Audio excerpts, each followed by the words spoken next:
오늘 말씀은 에스겔서 38장과 39장을 묵상하게 되어 있습니다. 우리 제목을 읽겠습니다. 마곡의 왕, 곡에 대한 심판이라고 되어 있습니다. 그래서 여러분들 성경책에 보시면 하나님의 도구 곡이라는 제목이 38장에 붙어 있고요.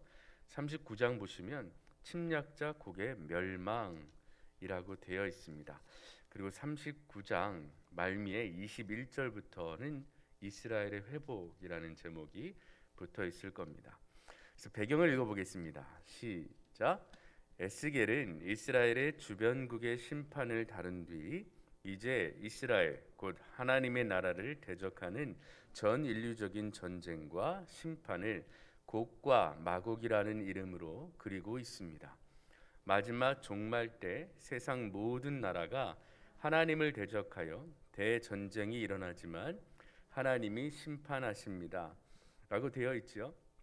그래서 오늘 38장과 39장에 나온 곡이라는 나라를 요한계시록에 가 보시면 이 곡이라는 게 등장할 때가 있어요. 그때가 마지막 때의 심판의 도구로 등장하는 마곡, 곡에 대한 이야기가 등장합니다.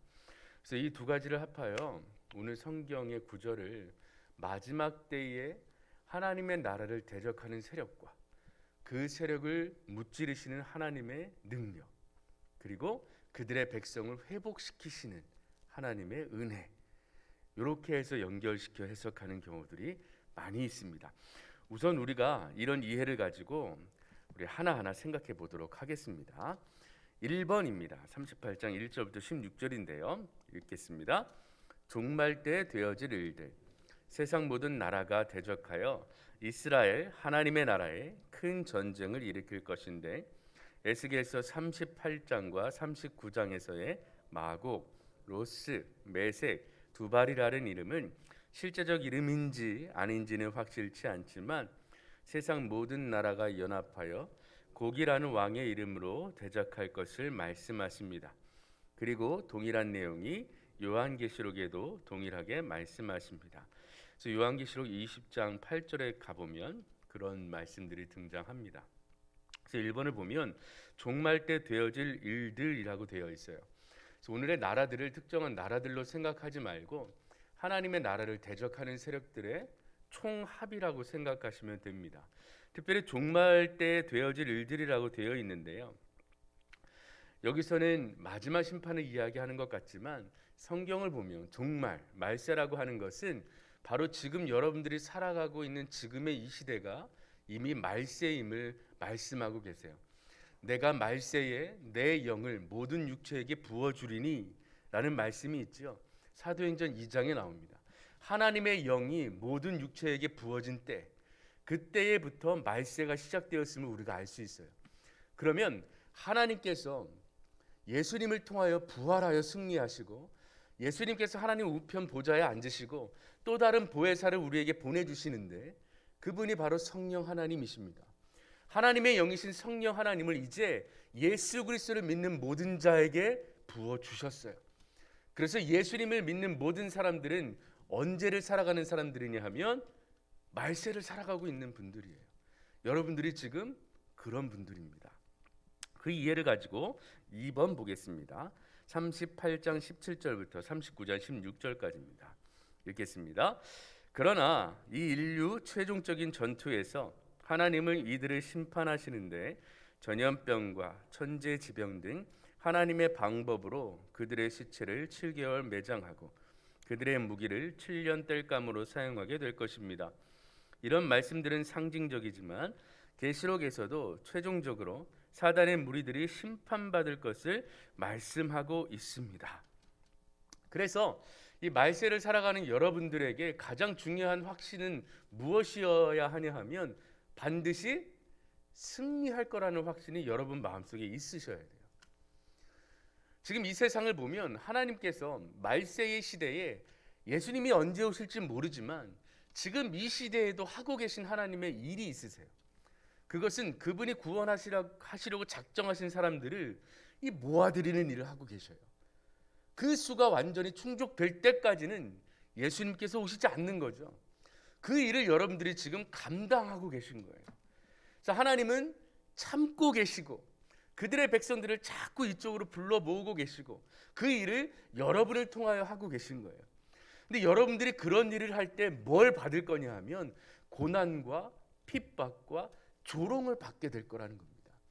지금 이스라엘 백성들을 포로된 생활에서 다시 회복시켜서 그들의 나라에 다시 이끌어 들이셨어요. 그러면 이제 평탄할 것 같은데 주변에 북쪽에 있는 마곡이라는 나라와 같은 나라들이 이 평안한 이스라엘 백성 안에 또다시 침략하려고 할 거란 말이에요.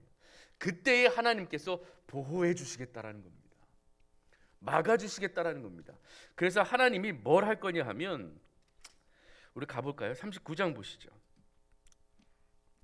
21절과 22절을 읽어보겠습니다. 읽겠습니다. 시작.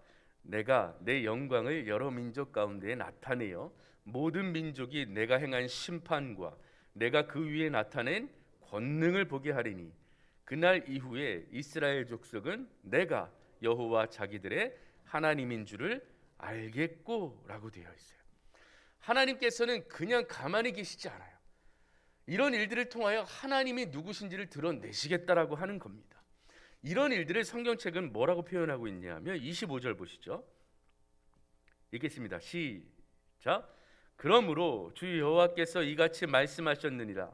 내가 이제 내 거룩한 이름을 위하여 야곱의 사로잡힌 자를 돌아오게 하며 이스라엘 온 족속에게 사랑을 베풀지라.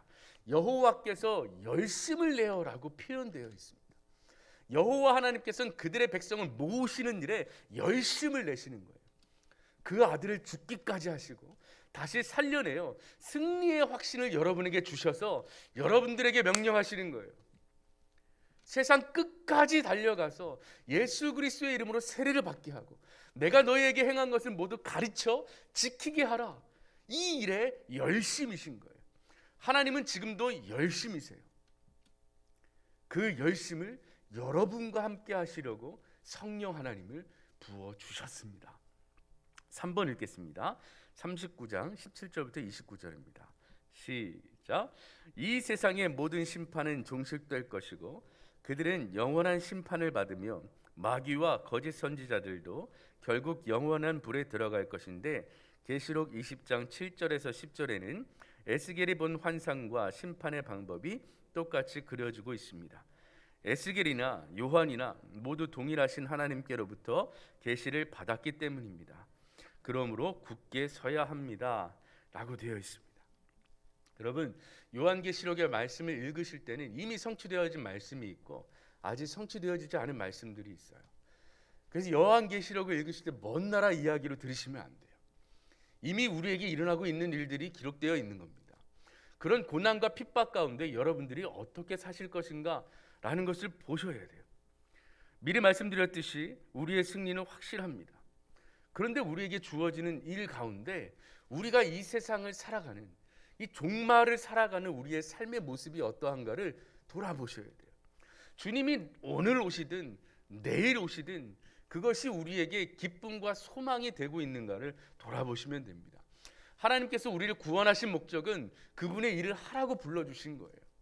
세상의 종말을 선포하고 하나님의 나라가 가까웠습니다. 천국과 지옥이 있습니다. 예수 그리스도를 믿으십시오. 예수님이 이 땅에 오실 것인데 그 땅에 예수님을 믿는 사람은 새하늘과 새 땅 그 하나님의 나라에서 영원히 살 것이고 예수님을 영접하지 아니한 자는 지옥에 떨어질 것입니다. 영원한 고통을 받을 것입니다. 이 진리를 선포해야 합니다. 이 진리를 선포할 때 세상이 조롱할 거예요. 어떤 조롱이 있을 거냐 하면 베드로후서 가볼까요? 여러분도 고민하고 있는 문제일지 모르겠습니다. 베드로후서 3장 3절입니다.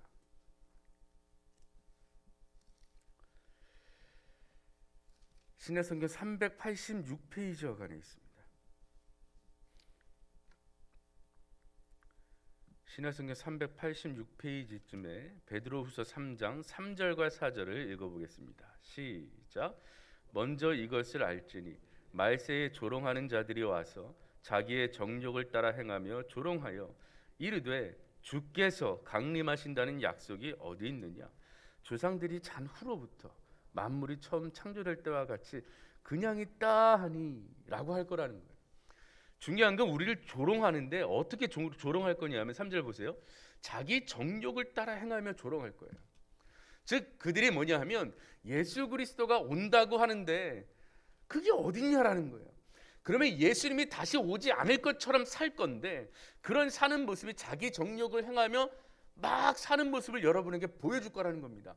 봐라, 이렇게 살아도 아무 일이 없지 않느냐, 이렇게 살아도 잘 살 수 있지 않느냐, 왜 굳이 예수님이 언제 오는지도 모른다는데 예수님 오신다고 생각하며 살고 있니? 라는 거예요. 왜 그렇게 살아? 왜 그렇게 살아? 왜 정욕을 다 버리고 살아? 지금 정욕대로 살아도 돼. 그렇게 산다고 세상이 변해? 창조될 때와 같이 만물은 그냥 그대로 있잖아 라고 얘기하며 조롱하는 거예요. 여러분의 믿음 자체를 흔들려고 하는 시대가 바로 말세입니다. 지금의 세상은 여러분에게 계속 그럴 거예요. 이렇게 살아야지, 이렇게 살아야지. 세상의 좋은 것대로 다 즐기며 사는 모습을 여러분에게 보여주고 그 다음에 조롱할 거예요. 예수님이 진짜 와? 증거가 어디 있는데? 좀 알려줘봐. 안 오는 거 아니야? 그냥 살아 라고 여러분에게 얘기할 거라는 거예요. 그게 조롱입니다. 여러분, 여러분이 그리스도인으로 열심히 살고 있는 것에 대한 조롱이에요. 그러면 이제 우리가 우리에게 부어주신 성령 하나님의 은혜의 역사를 누리려면 어떻게 사셔야 되겠어요? 조롱받으며 사셔야 돼요. 그래야 여러분께 함께 하시는 하나님이 여러분의 삶을 주관하시는 것을 체험하실 거예요. 그래, 이 정도면 됐지, 맞아, 이렇게 살아도 돼 라고 구원해 주신 은혜 이후에 매일매일 하나님의 은혜로 살아가는 그 체험이 없으면 여러분들의 신앙생활이 재미없다니까요. 예수님이 안 오시는 것 같다니까요. 저 멀리 오시겠지, 나 죽은 다음에 오시겠지 라고 생각하며 살지도 몰라요. 그러니까 우리의 삶이 어떤 거예요? 그냥 그렇게 신앙생활 하는 거예요. 주일이면 교회 오고 그러다가 다시 나가 살고, 마치 내일 안 오실 것처럼, 오늘은 안 오실 것처럼 그렇게 우리도 사는 겁니다. 근데 우리는 어떻게 살아야 돼요? 오늘 오실 것처럼, 내일이라도 오실 것처럼. 그래서 오늘 하루를 하나님 말씀 지키며 사는 거예요. 그럴 때 하나님이 여러분을 도우시는, 조롱받았어요. 근데 내 안에 믿음이, 승리의 확신이 있어서 그 조롱을 물리쳐내고 하나님의 이름을 위하여 굳건히 살아가는 내 모습을 내가 보는 거예요. 그래서 하나님께 영광 돌리는 거죠. 세상과 조롱의 핍박 속에도 지지 않는 내 모습을 발견하는 거예요. 내가 이걸 어떻게 이겨냈지? 하나님이 함께 하시는구나. 하나님이 주신 그 믿음이 내가 이 조롱과 핍박을 이겨내게 하시는구나. 그래서 하나님의 이름을 찬양하는 겁니다. 오늘 저와 같이 부른 찬양 중에 이게 있습니다. 내 모든 소원 기도의 제목, 예수님 닮기 원함이라. 예수님이 오늘 오시고 내일 오실 것처럼 산다면 우리의 모든 소원과 기도의 제목이 예수님 닮기 원함이라 입니다. 예수님 닮기 원하네 날 구원하신 예수님을 내 마음속에 지금 곧 오사 주님의 형상 인치소서. 아멘. 그래서 여러분, 예수님께서 명령하신 것, 나가라 라고 하신 명령은 나가서 뭐 하라고 하는 거냐면 나가서 승리의 맛을 보라고 하신 겁니다. 부활하신 승리의 예수님께서 나가라고 하시는 것은 나가서 승리하시라는 겁니다. 그 기쁨을 누리라는 겁니다. 오늘도 그 기쁨을 누리는 하루가 되었으면 좋겠습니다. 계시록 21장 1절에서 8절 보시면요, 이렇게 되어 있어요. 이기는 자는, 새하늘과 새 땅이 임하는 장면이에요. 근데 거기 이렇게 되어 있어요. 이기는 자는 내 상속자가 되고 내가 그들의 하나님이 되며 그들은 내 아들이 되리라. 누구요? 이기는 자는. 그래서 이미 우리에게 시작된 이 핍박과 고난과 조롱 속에서 예수 그리스도의 능력으로, 그 복음의 능력으로 승리를 맛보시는 오늘 하루가 되시기를 주님의 이름으로 축원합니다. 기도하겠습니다. 전능하신 하나님, 우리에게 오늘 말씀을 통하여 승리의 약속을 주셨습니다. 이제 오늘도 나가 주님과 함께하며 승리하는 삶을 살게 하여 주시옵소서. 그래야 오늘 하루도 기쁨이 넘치게 하여 주시옵소서. 모든 것 주님께 맡기며 우리 주 예수 그리스도의 이름으로 기도합니다. 아멘. 하늘에 계신 우리 아버지, 아버지의 이름을 거룩